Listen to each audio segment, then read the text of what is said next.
The history of voting. This pod is going to continue our conversation about our rights as U.S. citizens. Remember, a big focus of civics is what our rights are and what they have to do with the government and what the government's role is in protecting those rights and how we can use those rights to influence the government. Voting is one of those rights, and it's probably the easiest way that we can affect the government because by voting we get to pick who's in the government and who actually gets to be in all of these positions like president and senator and mayor and governor and all the other positions we've talked about.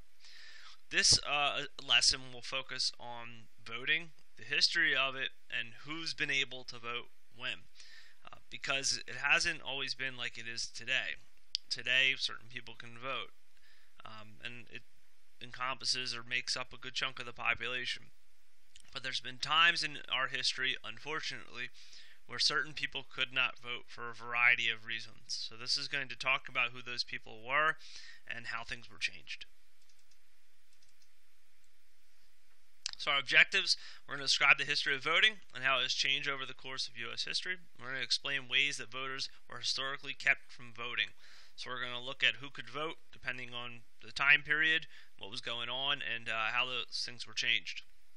Of course, remember, one of the cool things about the United States is there's a lot of rights, and if something is being abused or something is not going the way that it should, those rights can be used to try and change things. And voting is a really, really good example of that, of how people use things like freedom of speech to gain the right to vote. Our essential questions are: how has the voting process in the United States changed over time? So how has who can vote and who can't vote changed over time? And who has been impacted by these changes? So the right to vote is decided by states. States set suffrage qualifications. Suffrage is a fancy way of saying voting. If you have the right to suffrage, you have the right to vote. And it cannot conflict with federal law. So whatever the state decides about voting and who's allowed to vote, it can't go against anything that the national government in Washington, D.C. has decided. So if the national government decides that 18-year-olds should be able to vote, all states have to follow that rule. What's it like today? You got to be a citizen of the United States if you want to vote. You have to be a resident of the state you live in. So if you want to vote in Pennsylvania, you have to live in Pennsylvania. You have to be 18 years old, and you have to register to vote, which is like a little piece of paper you have to fill out. It's like a form. It's only a page long, and you send it in, and you get a little card back in the mail that says you're allowed to vote. Seems pretty simple, but it hasn't always been like that. The Constitution was passed in 1789, and when that was passed, who could vote was very, very up in the air. At that time, if you wanted to vote, you more than likely had to be white, you definitely had to be a man, and you probably had to own property. So how has it changed over time? We went from the beginning of American history when it was just white men who owned property for the most part, and we've gone all the way to today where it's much easier. You have to be 18 and there's not really much qualifications after that other than you have to be a U.S. citizen. So how did that change? It was a long process, over 220 years of changes to the process. So let's look at the very beginning. Now, one of the things I said was that in the beginning you probably had to own property. In some places you even had to be a Christian. Those get eliminated in the early 1800s. So slowly but surely you're going to see things kind of disappear. So they got rid of property ownership as a qualification in the early 1800s. Next big change was way later, in 1870. Remember, one of the things we said about the beginning of U.S. history was if you wanted to vote, you more than likely had to be white. The 15th Amendment changes that. It's passed in 1870. It said that no state can deprive or take away any person of the right to vote on account of race, color, or previous condition of servitude, which meant slavery. So the 15th Amendment said that you can vote regardless of your skin color, so no matter what skin color you are, you're able to vote. Or if you were a slave at one point, that doesn't matter. You still can vote. Now keep in mind, this doesn't say anything about gender. So after the 15th Amendment, all men could vote regardless of race. You didn't have to own property or anything like that, but women still couldn't vote yet. changes in 1920, 50 years later. It takes a really long time to get all this stuff done. No state can deprive someone the right to vote based on sex. That was the 19th Amendment. So the 19th Amendment granted women the right to vote. So let's look at where we are so far. We'll pause for a second. We said in the very beginning that only white men who own property could vote. We got rid of the property thing. We talked about that first. We said that only white men could vote. We got rid of that with the 15th Amendment. That said that it doesn't matter what race you are. And then the fact that only men could vote, we got rid of that with the 19th Amendment.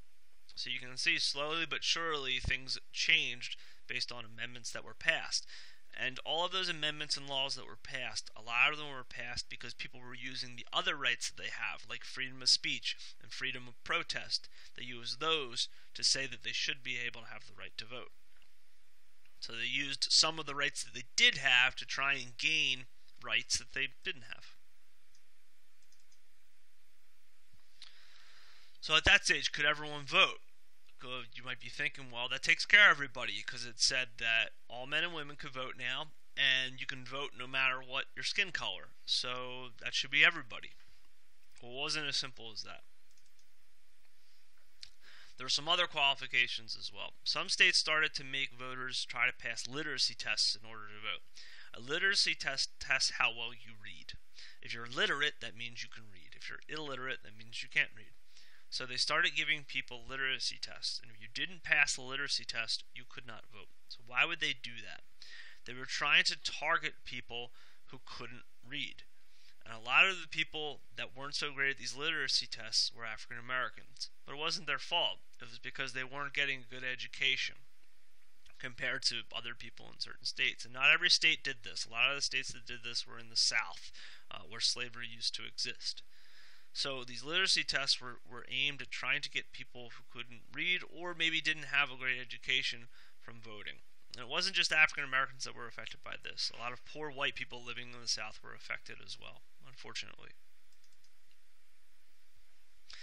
They also made people pay a poll tax if they wanted to vote, which meant you actually had to pay if you wanted to vote. So when you got to the polls, if you wanted to vote, you had to give over some money. And it wasn't a huge amount of money, but it was still something. And that stopped a lot of people from voting. Because think about it, if you had to decide between dinner that night and voting, I don't know about you guys, but I'd probably pick dinner. If I knew that I needed to use money that I could be using on my family to vote, I wouldn't use it on voting. I'd use it on my family. So a lot of people that didn't have much money, instead of paying to vote, they used their money in other ways. But again, that was another tactic or another strategy to try and get certain people, specifically African Americans, not to vote, unfortunately. They also used fear and intimidation in small towns, which meant like if you went to vote and there was somebody, you were somebody that people in that town didn't want you to vote, they'd try and scare you into not voting. And they do that in a variety of ways. Maybe they'd stand outside the polling booth in like a big gang of people with bats and weapons and things like that, and they just try and scare you and make it so you didn't want to vote. So how does all that change? It takes a long time. You've seen things about Martin Luther King, and he was very instrumental in changing all of those things that we just talked about. In the 1960s, there was a bunch of laws passed that tried to change poll taxes and literacy tests and that fear and intimidation that we talked about. One of those acts was called the Civil Rights Act, which began to change voting rights and made it so the national government could enforce rules about voting on local levels. And it made the national government have much more power and much more control over what was going on inside states that were doing some of these terrible things. Another thing that happened in the 60s was people that lived in Washington, D.C., before, believe it or not, they weren't allowed to vote for president because they weren't a state, but they were granted the right to vote for president in 1961. Back to some of that bad stuff we were talking about, the 24th Amendment got rid of poll taxes, so that made it so you don't have to pay to vote. The 24th Amendment got rid of poll taxes, so it made it a lot easier for people who didn't have a lot of money to vote. The big one was the Voting Rights Act of 1965. It just said that the national government, like we talked about before, had a lot more power and say over local elections in states that had a lot of racism and a lot of that fear and intimidation that we talked about. And it allowed the federal government to interact and enforce some of their rules a lot easier.